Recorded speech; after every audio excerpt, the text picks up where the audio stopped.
साधना के अनुसार फल मिलता है। जैसे कोई भक्ति की साधना करता है संसार में प्रसिद्धि पाने के लिए, तो उसकी वह साधना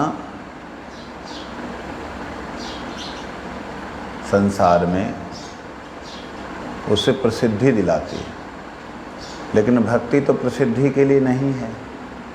जैसे एकादशी का अगर कोई पालन करे तो उसका फल तो एकादशी के भक्ति जननी माधव तिथि एकादशी भक्ति जननी यतने पालन करी कृष्ण वसती वसती बोली परम आदरे वरी। श्री कृष्ण इसमें विराजमान है, श्री कृष्ण इसमें विराजमान है। सभी शास्त्र कहते हैं कि ये कृष्ण को आनंद देने वाली है, तो उस भाव से वर्णन करना चाहिए, लेकिन उसका फल भी साधक के अनुसार अलग अलग होता है, क्योंकि वह साधक क्या साध रहा है फल से, एकादशी से, वो मोस्ट इम्पोर्टेंट थिंग है। जैसे उदाहरण के लिए हरिनाम तो कृष्ण प्रेम देने वाला है। कृष्ण प्रेम क्या है? भगवान की दास, भगवान की सखा, भगवान के माता पिता, भगवान की प्रेयसी, भगवान के शांत रस के भक्त, यह है प्रेम। हरिनाम तो प्रेम प्रदान करने वाला है, परंतु प्रेम ना प्रदान करके हरिनाम हमें क्या दे रहा है? संसार के सुख अगर दे रहा है और संसार की प्रतिष्ठा मान दे रहा है, तो समझना होगा हमारी साधना सही नहीं थी, हमारी साधना का उद्देश्य सही नहीं था। हम इसीलिए साधना कर रहे थे कि हम गुरु की गद्दी पे बैठ जाएं, हम संसार में मिनिस्टर बन जाएं, हम लोगों में जाने जाएं कि हम कितने अच्छे प्रचारक हैं। ये साधना थी। हरिनाम करने से, संध्या वंदन करने से, एकादशी इत्यादि करने से भगवान मिलने चाहिए। भगवान की जगह अगर कुछ और की इच्छा हुई है तो साधना वो है। ये तो साधन भक्ति है। जो साधन भक्ति है, जब तक साध्य परमात्मा की प्रेम की प्राप्ति नहीं हो जाती तब तक वह साधन ही रहती है। अब उस साधन भक्ति से आप क्या साध्य प्राप्त करना चाहते हैं, आपके ऊपर निर्णय। कई लोग बोलते इतने साल तक भजन किया, अभी तक विषयों से अनुराग नहीं गया। विषयों को रखा है थोड़ा सा अंदर, इसलिए अनुराग नहीं गया। थोड़ा सा रखा हुआ है साइड में, देखे क्या है सुख, इसलिए नहीं गया। लेकिन नहीं, अगर साधक होगा तो विषयों में भी वह गुरुदेव और भगवान को याद करेगा, प्रार्थना करेगा, मुझे निकालो, मैं कहाँ फंस रहा हूँ, इसे निकालो। वो गुरु पद के ऊपर बैठने पर, मिनिस्टर बनने पर भी प्रार्थना करेगा, मैं कहाँ बैठ गया हूँ, मैं कहाँ आपके चरणों में बैठना था, दासों के बीच में दास बन के बैठना था, मैं क्या बन गया हूँ। ये भाव आएगा, ना कि गौरव महसूस करेगा। अगर ये भाव नहीं है, अपने आप में गौरव महसूस कर रहा है कि मेरे को ही सर्वश्रेष्ठ माना गया, मैं ही सर्वश्रेष्ठ हूँ, अन्यथा बाकी सब तो बेकार थे, इस प्रकार की दुर्भावना आएगी, तो निश्चित रूप से जानना वो साधना यही थी, साधना यही थी, यही प्राप्ति की साधना थी। इसलिए गौरव होगा। संसार में मान प्रतिष्ठा सम्मान की प्राप्ति का मतलब, उसमें प्राप्ति करके गौरव भाव आने का मतलब है साधना वही थी। दास दास दासानुदास भाव में भावित होकर के उसको उसी में स्थिर होकर के भजन करने का मतलब ही वास्तविकता में साधन है, भजन है।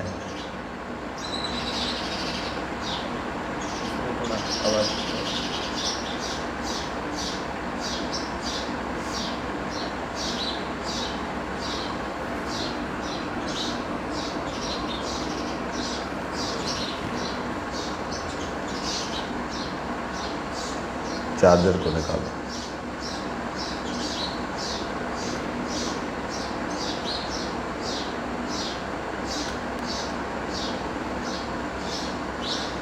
हाँ, इसलिए यहाँ पे कह रहे हैं साधकों के भेद के अनुसार गौण फल होता है। वैष्णवों की साधन भक्ति केवल सिद्ध भक्ति को उदय कराने के लिए है। अवैष्णव भी उन्हीं अंगों का पालन करते हैं, किंतु उनके पालन करने से वो दो प्रधान उद्देश्य रहते हैं, एक है भोग, दूसरा है मोक्ष। साधन क्रिया के आकार में कोई भेद नहीं देखा जाता। साधन क्रिया एक जैसी है, संध्या वंदन तिलक अन्य पूजा पाठ एक जैसी है, दोनों में कोई अंतर नहीं है। लेकिन जो अवैष्णव मतलब विष्णु वैष्णव हरिगुरु वैष्णव की सेवा ना करके खुद को पुजवाने की लालसा, भले ही कंठी पहनी है, तिलक लगाया है, दीक्षा ले रखी है किसी ना किसी सद्गुरु से, भले ही सब कुछ धारण किया है, परंतु वह अवैष्णव है यदि वो विष्णु वैष्णव की सेवा में उसका भाव नहीं है। साधन क्रिया के आकार में कोई भेद नहीं देखा जाता, परंतु भेद है किसमें? साधकों की निष्ठा में। साधकों की निष्ठा का मतलब साधक किसमें निश्चित रूप से स्थित हैं। कर्मांग में कृष्ण पूजा द्वारा चित्त शोधन और मुक्ति अथवा रोग शांति या पार्थिव फल पाया जाता है। जो कर्मांग क्या है? भक्ति तो भक्ति है, लेकिन भक्ति भी कर्म का अंग बन जाती है यदि वह भक्ति वैष्णव दासानुदासत्व के भाव में भावित न हो, वो भी कर्मांग बन जाती है। तो वह कर्मांग कृष्ण पूजा द्वारा, मतलब ऐसा जो कर्म है, ऐसी जो क्रिया है, ऐसी जो साधन है, ऐसी जो साधना है, वो चित्त शोधन करती है और मुक्ति तक प्रदान करती, मुक्ति और भवरोग शांति करती है। भक्ति के अंग रूप में वही कृष्ण पूजा केवल कृष्ण नाम में प्रेम उत्पन्न कराती है। ये सेम जो क्रिया अब ऊपर जो बोली, कृष्ण पूजा, कृष्ण अर्चन, कृष्ण ठाकुर जी के रसोई बिगारा बनाना, ठाकुर जी के मंदिर मार्जन, वो जो हम देखते हैं भक्त लोग आकर के एक एक कोने को सफाई करते हैं, हाँ, तो वो एक के लिए कर्मांग बन रहा है, उसकी मुसीबतें दूर हो रही हैं, और वही कार्य करने से एक का चित्त शोधित होकर के भगवान के प्रेम को उत्पन्न कराता है। कहते कर्मियों में एकादशी व्रत से पाप नष्ट होते हैं, भक्तों की एकादशी व्रत से हरि भक्ति बढ़ती है। हरि भक्ति कैसे बढ़ती है? कर्मियों के पाप कैसे नष्ट होते हैं? प्रैक्टिकल चीज़ है। जिन अन्न में, जिस भोजन में सारे जीवाणु आकर के दशमी के दिन आकर बैठ जाते हैं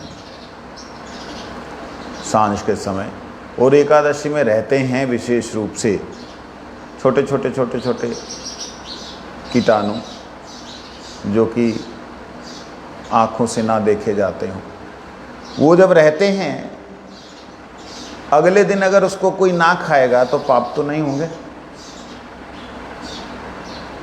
नहीं समझे? अगर अन्न भोजन इत्यादि नहीं करेगा तो उसके पाप होंगे क्या? क्यों नहीं होंगे? क्योंकि अन्न भोजन में अन्न के भीतर निवास कर रहे हैं पाप। जो पाप को ग्रहण ही नहीं कर, मतलब वो ग्रहण नहीं कर रहा, तो पाप नहीं हो रहे। पाप नहीं हो रहे तो उसको पुण्य हो रहा है। क्यों पुण्य हो रहा है? क्योंकि वह भगवान के तिथि के दिन भगवान की आराधना ना करते हुए भी उन पापों से दूर है, इसलिए पुण्य हो रहा है। परंतु वही एकादशी व्रत जो पाप नष्ट करती है, शुद्ध भक्तों के लिए भक्ति वर्धन करती है। कैसे भक्ति वर्धन करती है? पाप नष्ट समझ में आ गया। भक्ति वर्धन कैसे करती है? क्योंकि भक्त को हमेशा मन को, बुद्धि को विषयों से हटाने के लिए ताकत चाहिए। वो ताकत उसको कैसे मिलती है? जब अन्न वगैरह नहीं खा रहा, वो एक अलग चीज़ हो गई। अब उसकी साधन भक्ति में क्या आ रहा है?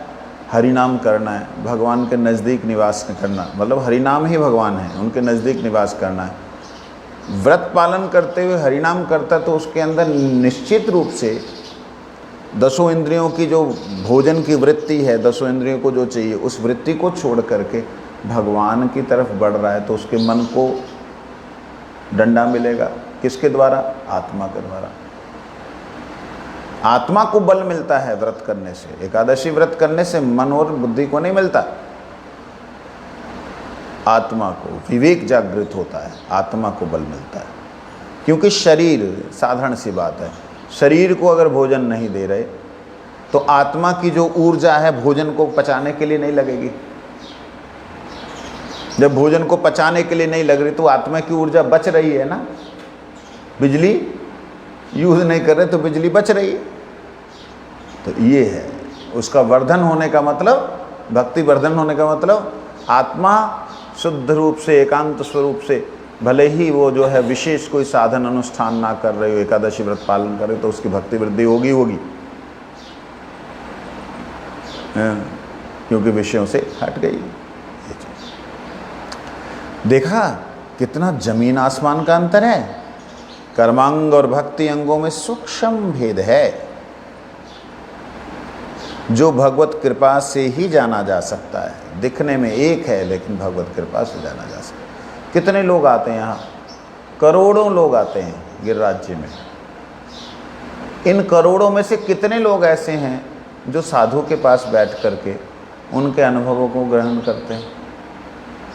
परिक्रमा करने आते, परिश्रम करने आते हैं, साधु से हरिकथा सुनने बैठते कितने लोग हैं?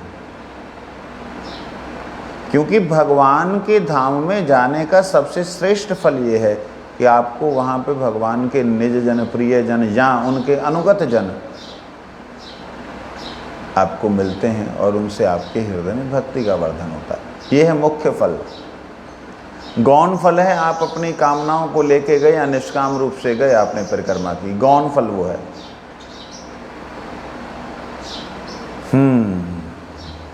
ये भगवत कृपा से ही जाना जा सकता है। आगे कहते हैं, कर्मी लोग गौण फलों में आबद्ध रहते किंतु भक्त मुख्य फल लाभ करते हैं।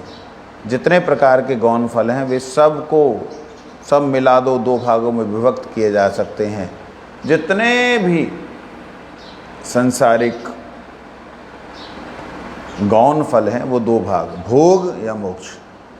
भोग स्वर्ग इत्यादि तक का भोग, मोक्ष इन सब से दुखी होकर के ज्योति में ज्योत समा जाना।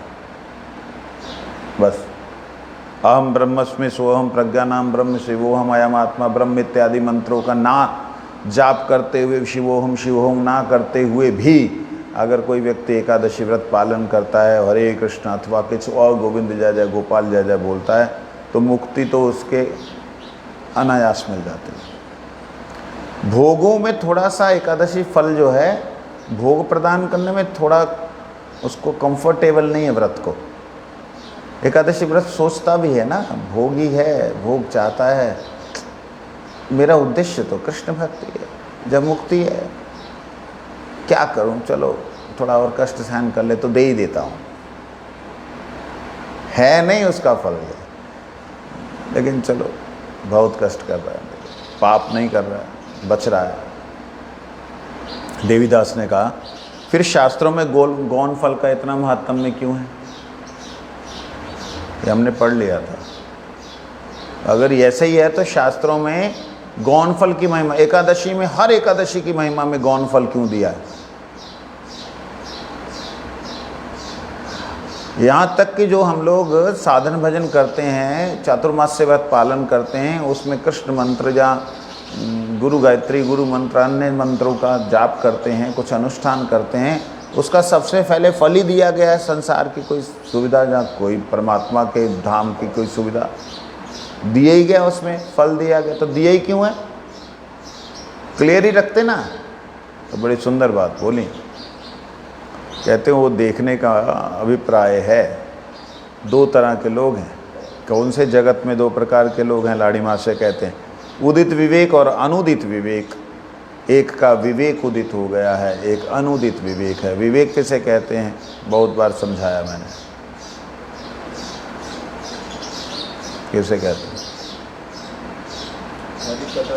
जो विवेक प्राप्त होता है, जो सदमार्ग को ले जाता है, जो सदमार्ग पे ले जाता है उसे विवेक कहते हैं।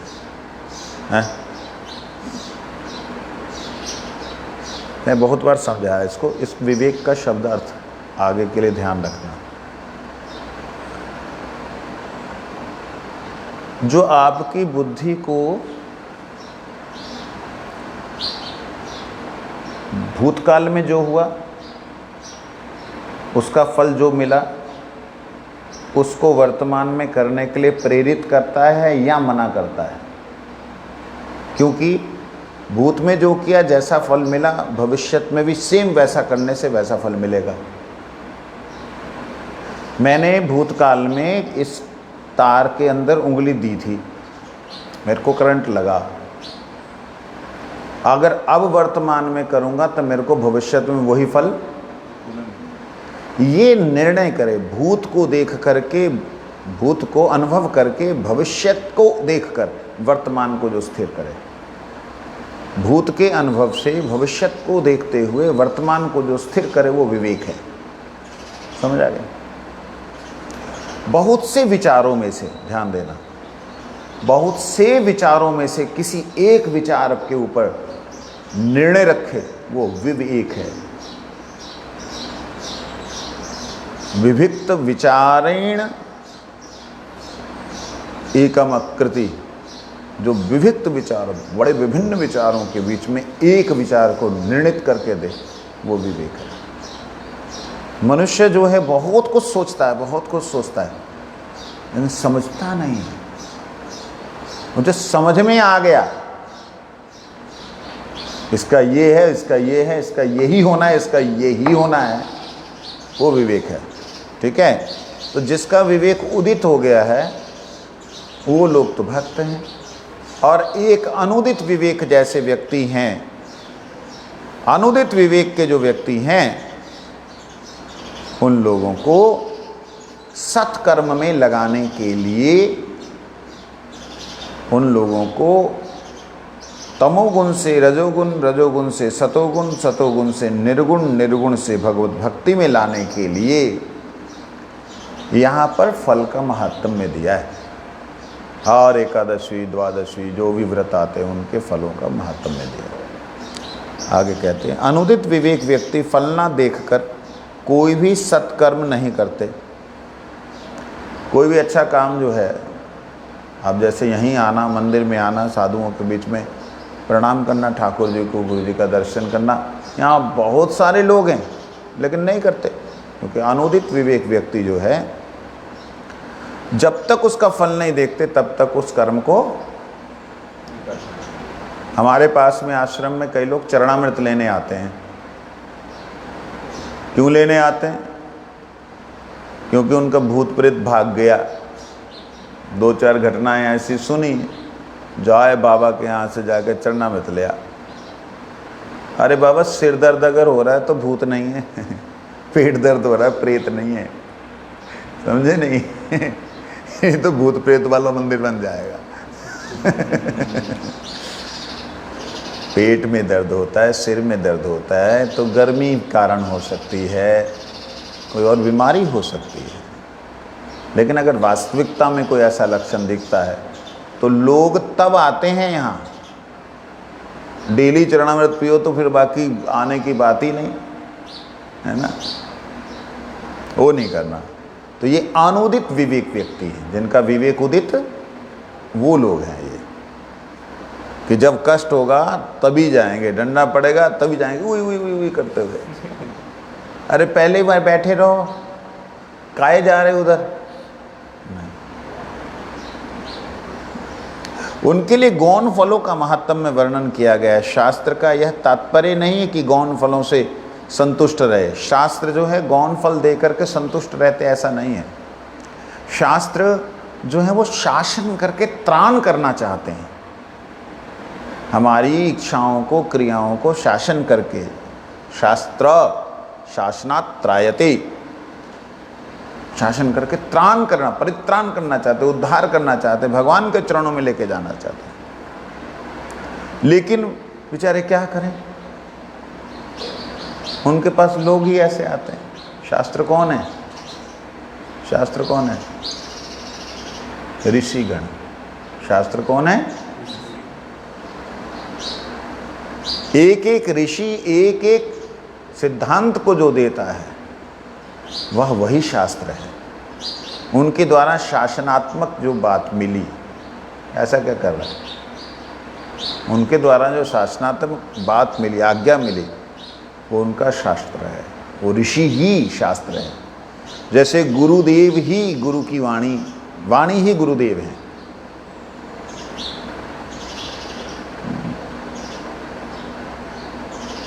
ऐसे शास्त्र का तात्पर्य है कि गौण फलों को देखकर आकृष्ट होने पर थोड़े ही समय में साधुओं की कृपा से मुख्य फलों का परिचय और उनमें रुचि हो सके। ये है शास्त्र लोगों का, जितने भी शास्त्र हैं, ऋषि हैं, महापुरुष हैं, उनके शासनात्मक जो शब्द हैं, हमारे को बांधने वाले जो शब्द हैं, उनका फल जो है वो ये है, साधु संग में, हरि कथा श्रवण में रुचि हो। एक बहुत बड़ा विद्वान कहलाने वाला, दुनिया उसको बहुत मानती है, अंधों की तरह उसके पीछे चलती है। वो कहता है, एक बंधन तुम्हें इस संसार में रखना नहीं है।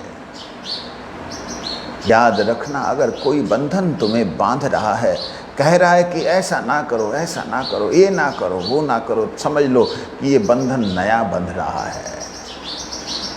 अपने बंधनों को तोड़ते हुए तुम आगे बढ़ो।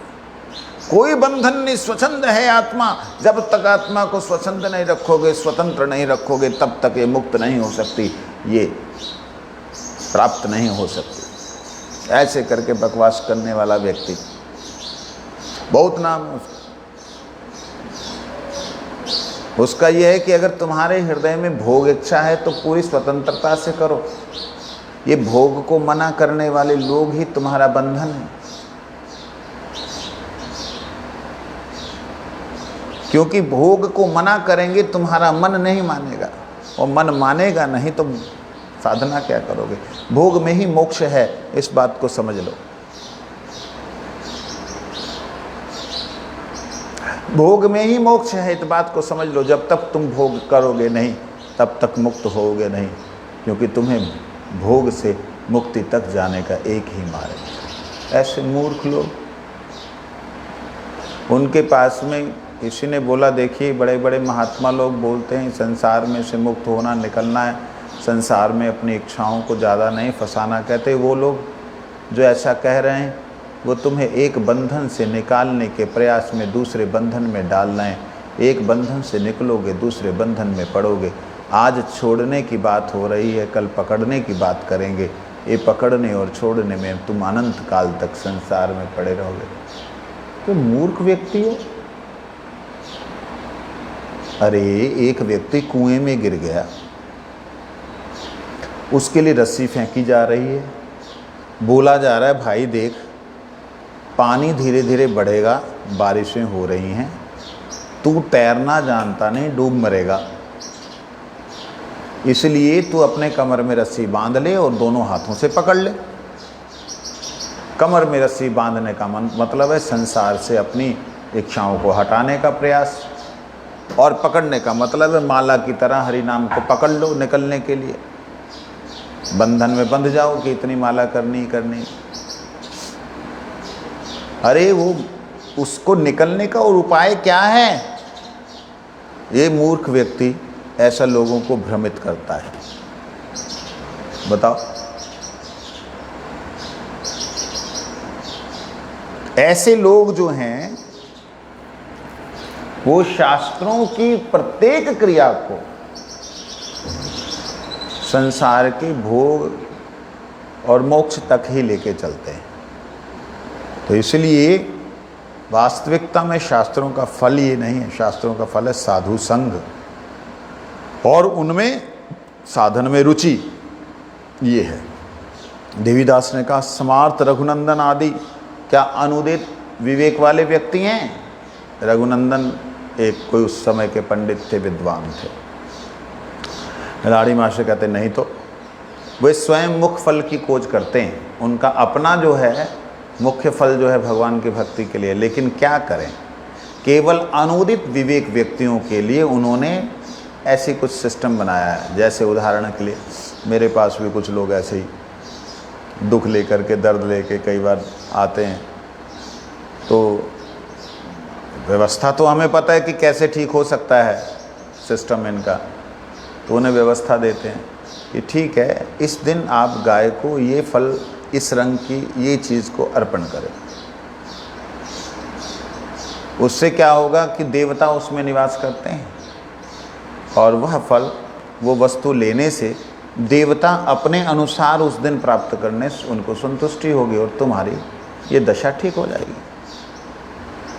अब मैंने ये बात ऑनलाइन कह दी, अब आप देखिए कि कितने कल से ही शुरू होते हैं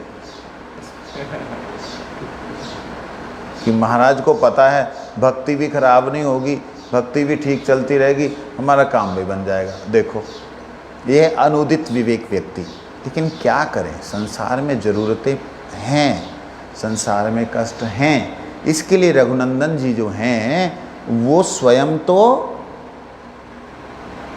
अनुदित विवेक नहीं है, लेकिन अनुदित विवेक व्यक्तियों के लिए उन्होंने थोड़ी सी व्यवस्था मात्र दी है। ये कह रहे हैं कौन कौन बोल रहे हैं? हैं? लाडी पूरा लाड़ी माँ से क्या नाम पूरा? लाहिड़ी।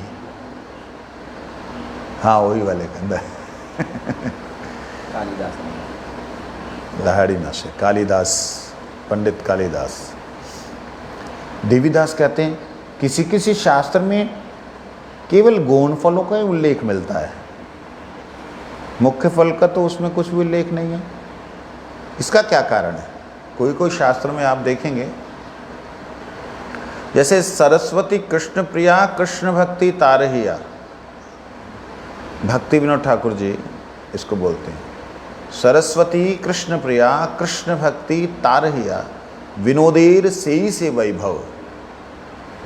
विनोद भक्ति विनोद ठाकुर जी कहते मेरा यही वैभव है कि सरस्वती जो है मेरा, कई किसी ने पूछा कि आप ऐसे बड़ा सुंदर सुंदर लिख रहे हैं, कहते सरस्वती कृष्ण प्रिया कृष्ण भक्ति तारहिया विनोदेर से वैभव, मेरा बस वही वैभव है। अब क्या है इसका अर्थ बोलो फटाफट, समय नहीं। सरस्वती कृष्ण प्रिया कृष्ण भक्ति तारहिया विनोदेर से वैभव, वही विनोद भक्ति विनोद ठाकुर जी का वैभव। क्या अर्थ हुआ? सरस्वती माता जो है कृष्ण भगवान की प्रिया है और इसके लिए उन्होंने मेरे को वैभव दिया है कृष्ण भक्ति। फटाफट बोलो, समय नहीं लगा।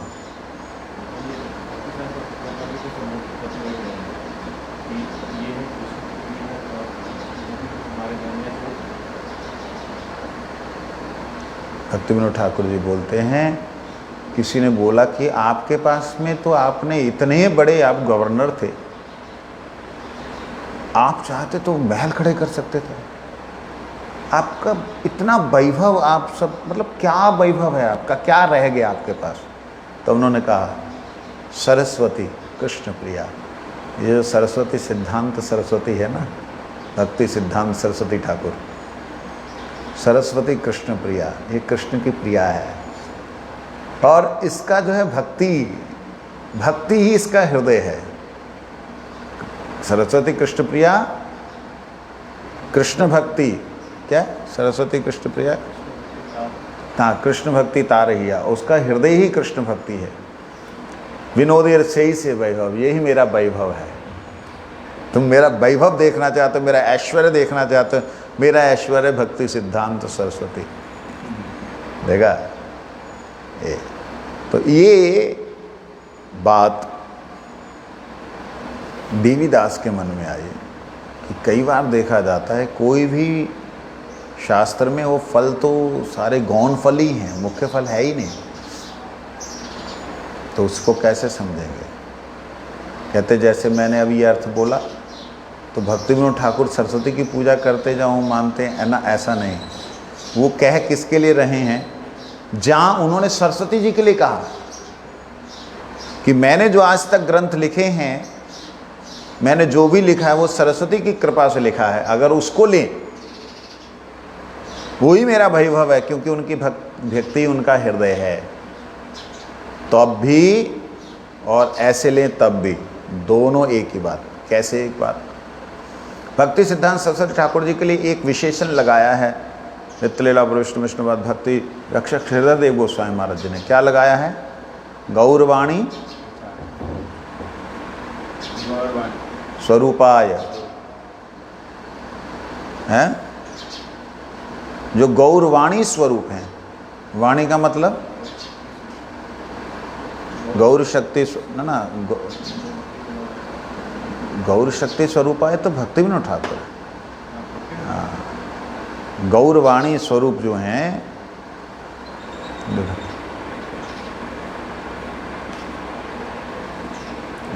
नमस्ते गौरवाणी श्रीमूर्ते दीन तारिणे रूपानुग विरुद्ध सिद्धांत ध्वंत हारिणे। नमस्ते गौरवाणी, जो महाप्रभु की वाणी है, गौरवाणी जो है वही दीनों को तारने के लिए धरती पे अवतीर्ण हुई। तो वाणी क्या हुई भगवान की, सरस्वती। नमस्ते लक्ष्मीर यस्य वदने, क्या नमस्ते बागीशा यस्य वदने। बागीश कौन है, बागीशा कौन है, बाग किसे कहते हैं, वाणी को। उसकी ईशा कौन है, सरस्वती। वाणी की ईशा, ईश नहीं ईशा कौन है, बागीशा यस्य वदने, जिनके वदन में मुख में सरस्वती निवास करती। लक्ष्मीर यस्य च वक्षसि, जिनके वक्ष में लक्ष्मी निवास करती है। यशस्ते हृदय संवित तम, तो भगवान के मुख में कौन है, सरस्वती। लेकिन वो सरस्वती प्रकट कैसे हुई हैं, अब ध्यान देना, प्रकट कैसे हुई हैं, भक्ति के मुख से। भक्ति देवी श्री राधा रानी, राधा रानी की जिह्वा से प्रथम बार जब कृष्ण का गुणगान करने लगी राधा जी, तो वहां से सरस्वती प्रकट हुई।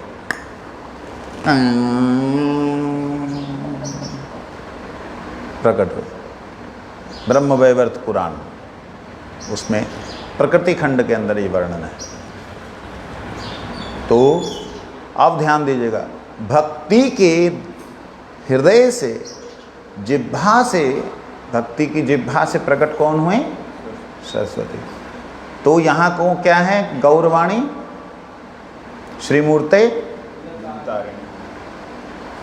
दीनों को तारण करने के लिए गौर महाप्रभु की वाणी से कौन आए, प्रभुपाद जी आए। अब देखिए दोनों को इकट्ठा कर दीजिए। भक्ति विनोद ठाकुर जो कह रहे हैं, अगर कोई सरस्वती का मतलब भक्ति सिद्धांत सरस्वती नहीं लेता है, अगर सरस्वती का मतलब वो लेता है, तब भी वो कृष्ण भक्ति तारहिया, उनके हृदय में कृष्ण भक्ति हो। और विनोदेर सही से वही मतलब भक्ति विनोद ठाकुर ने जो भी लिखा है वो माया सरस्वती का नहीं है, वो उस सरस्वती का है, श्री राधा रानी के मुख से निकली हुई वाणी का है वैभव। जितने ग्रंथ, शताधिक ग्रंथ लिखे हैं भक्ति विनोद ठाकुर जी ने, छोटे छोटे बड़े बड़े, 100 से अधिक छोटे बड़े ग्रंथ। मैगजीन्स की बात नहीं कर रहे हैं, नहीं तो कहें जी मैगजीन्स निकाल दी, ग्रंथ निकाल दी, हमारे जैसे ग्रंथ तो पूरे विश्व में किसी ने निकाले नहीं।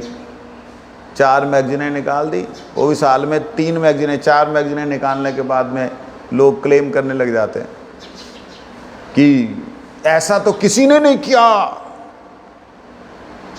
केवल हमारे ही मठ से निकले ग्रंथ। मूर्ख लोग, वो ग्रंथ होते हैं।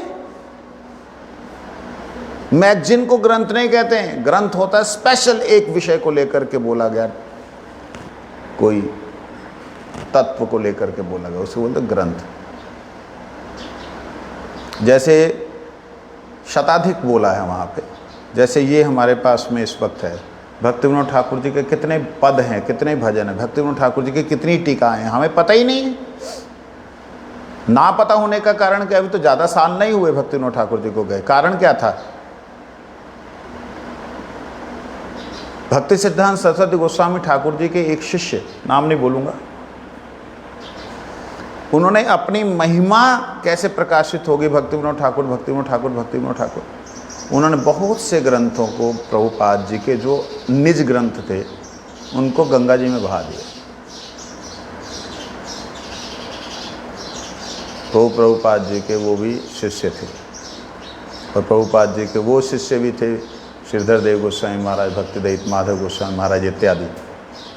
वो लोग भी थे जिन्होंने जो उनकी वाणी थे उनके लिए प्राणों को न्यौछावर कर दिया, समझे नहीं? तो इसलिए इसमें कोई आप नया नहीं देख रहे हैं, जो कुछ दिखाई दे रहा है वो नया नहीं है, पहले भी ऐसा होता आया आदिकाल से। इसलिए आदिकाल का देखोगे और ज़्यादा है, अभी का थोड़ा कम है। जितने ग्रंथ, मेरे पास में एक ग्रंथ है यहाँ पे, मैं सोच रहा हूँ उसको किसी तरीके से संस्कृत हिंदी, मतलब उसके जो लेटर्स हैं हिंदी में आए, लेकिन उसके रेफरेंस जो लिए भक्ति विनोद ठाकुर जी ने और बिमला प्रसाद, भक्ति सिद्धांत सरस्वती गोस्वामी ठाकुर जी का बचपन का नाम, उन्होंने जो रेफरेंस इकट्ठे किए थे उनमें ग्रंथों का नाम दिया था रेफरेंस के साथ में, श्लोक के साथ, वो ग्रंथों का नाम ही हटा दिया। किन्होंने? भक्ति विनोद ठाकुर जी के गुरु के बेटे ने, भक्ति विनोद ठाकुर जी के गुरु के बेटे ने। तो भक्ति सिद्धांत सरस्वती गोस्वामी के ठाकुर जी के जितने शिष्य थे उन्होंने सब ने उसको रिजेक्ट कर दिया और उस गुरु का नाम ही उल्लेख करना बंद कर दिया। जब पता ही नहीं भक्ति विनोद ठाकुर जी के रियल मतलब प्रैक्टिकली फिजिकल गुरु कौन थे, पता ही नहीं किसी को। उनका नाम था बिपिन बिहारी गोस्वामी, पता है? पता है, बिपिन बिहारी गोस्वामी। हटा दिया, क्यों? अरे तुम अपने गुरु वर्गों की वाणी को अपने नाम से छाप रहे हो। रूप सनातन गोस्वामी के दिए हुए श्लोकों को या प्रमाणों को या शास्त्रों की बात को अपने नाम से छाप रहे हो, ये विरचिता है, इनके द्वारा रचित है। ऐसी धृष्टता उन्होंने सहन नहीं की, त्यागी कर दिया। बात मेरी समझ पा रहे हैं? तो इसलिए जो गुरु जी के वैभव को अपने नाम से प्रकाशित करे और दूर से प्रणाम रखना, ठीक है, सामने पड़ जाए राधे श्याम सीताराम, लेकिन हृदय में स्थान मत देना। तो ऐसे भक्ति सिद्धांत सरस्वती गोस्वामी ठाकुर जी भक्ति विनोद ठाकुर जी के वैभव स्वरूप हैं। सरस्वती जी की कृपा, उनके ग्रंथ वैभव स्वरूप हैं। प्रभुपाद जी ने काम क्या किया इस जगत में? ग्रंथों का प्रकाशन किया, सबसे श्रेष्ठ कार्य उन्होंने किया। और जिस महापुरुष की वाणी, उस महापुरुष का नाम लिया। ऐसा नहीं किया सबकी वाणी को अपने नाम से छाप दिया प्रतिष्ठा पाने के लिए, जिसको प्रभुपाद भक्ति सिद्धांत सरस्वती कहते हैं प्रतिष्ठा सुकरी विष्ठा, जगतेर प्रतिष्ठा सुकरेर विष्ठा। सुअर की विष्ठा है, टट्टी है। ऐसे थोड़ी बोल दिया उन्होंने, बोल दिया मतलब उनका पूर्ण अनुभव है। लोगों के लिए नहीं बोला कि लोगों को सुनाने के लिए, नहीं, उन्होंने अपने निज जनों को सुनाने के लिए बोला। जो निज जन हैं उनको बोला भैया कहीं भी गुरुवर्गों की वाणी को, गुरु जी की कृपा को अपने ऊपर मत ले लेना। ये मत सोच लेना कि तुम ही हो सब कुछ, तुम ही भगवान बन गए, तुम उस जगत से आए हो, ऐसा कभी मत सोच लेना। तुम ही एक सिलेक्टेड किए हुए व्यक्ति हो, ऐसा कभी मत सोच लेना। हमारे गुरुदेव, परम आराध्य गुरुदेव, जिनको वास्तविकता में परम गुरु जी ने चयन किया था, वास्तविकता में चयन किया था, वो क्या बोलते हैं, मैं अयोग्य, हमको गुरु जी जबरदस्ती सेवा दे दिया, क्या करेगा अभी। अपने गुरु जी को ही रिप्रेजेंट करते रहे, उन्हीं को रिप्रेजेंट करते, मतलब उन्हीं को ही लोगों के आगे प्रेजेंट करते रहे, खुद रिप्रेजेंटेटिव बन के। हाँ, और एक हम जैसे लोग हैं, गुरु जी ने थोड़ी कृपा क्या कर दी, हम ऐसे सोच रहे कि ले मेरे से ज़्यादा तो गुरु जी ने किसी को प्यार ही नहीं किया, मेरे से जो ज़्यादा गुरु जी ने किसी को देखा भी नहीं, मैं ही गुरु जी का सबसे लाडला था, मैं ही जब गुरु जी का सबसे प्यारा था। ऐसी अज्ञानता ही वास्तविकता में जो गुरु कृपा का मुख्य फल है उसको गौण बना देता है। जो शास्त्रों का मुख्य फल है, दास दास दासानुदास की भक्ति, उसको गौण बना देता है, सेकेंडरी कर देता है। समझे नहीं, मुख्य फल साइड में हो जाता है और गौण फल मस्तक पे चढ़ जाता है।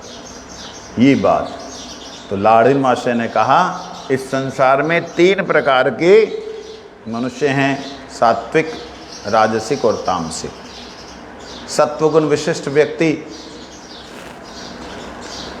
मनुष्य के लिए सात्विक शास्त्र, रजोगुण विशिष्ट व्यक्ति को रजोगुणी शास्त्र और तमोगुण विशिष्ट व्यक्ति लोग तामसिक शास्त्र हैं।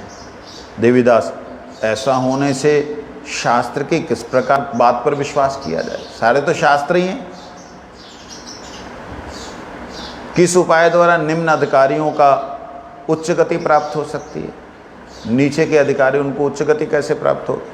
तो यहाँ कहते हैं मनुष्यों के अधिकार भेद के अनुरूप, लाड़ी माँ से बोलते हैं, उनके स्वभाव और श्रद्धा में भेद होता है।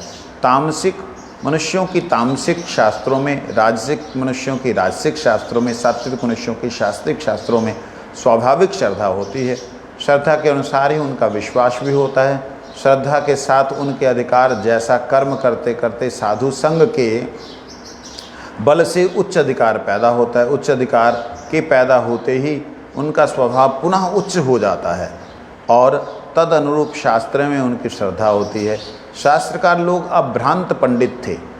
शास्त्र जिन्होंने लिखे वो ऐसे नहीं थे कि भ्रांत हों, भ्रांतियों के चक्कर में लिख दिया वेदव्यास जी। ऐसा नहीं था कि वो पहले भ्रांत में थे, नारद जी की कृपा से उन्होंने भागवत जी पाई, उसके बाद उनको ज्ञान हुआ, ऐसा नहीं था। शक्त्याविष्ट अवतार हैं। उन्होंने शास्त्रों की रचना इस प्रकार की कि अपने अधिकार के निष्ठा से धीरे धीरे उच्च अधिकार स्वयं उत्पन्न हो जाए, इसलिए अलग अलग शास्त्रों में अलग अलग व्यवस्था दी गई है। शास्त्रीय श्रद्धा ही समस्त मंगलों की जड़ है। भगवत गीता समस्त शास्त्रों की मीमांसा शास्त्र है। मीमांसा का मतलब होता है निचोड़, सभी शास्त्रों का निचोड़ है।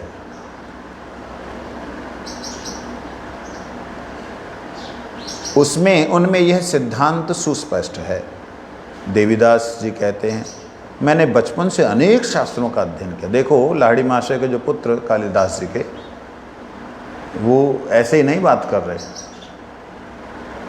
जो अध्ययन करता है उसी के प्रश्न होते हैं, जो श्रवण करता है उसी के अंदर प्रश्न आते हैं। बहुत अध्ययन किया, किंतु आज आपकी कृपा से मुझे एक अपूर्व तत्व की उपलब्धि हुई है। आज तक मैं पढ़ता रहा और गढ़ता रहा, लोगों को बड़ बोलता रहा, लेकिन आज मेरे को आपकी कृपा से अपूर्व एक तत्व की उपलब्धि हुई है। लाहिड़ी माँ से कहते, भागवत में लिखा है,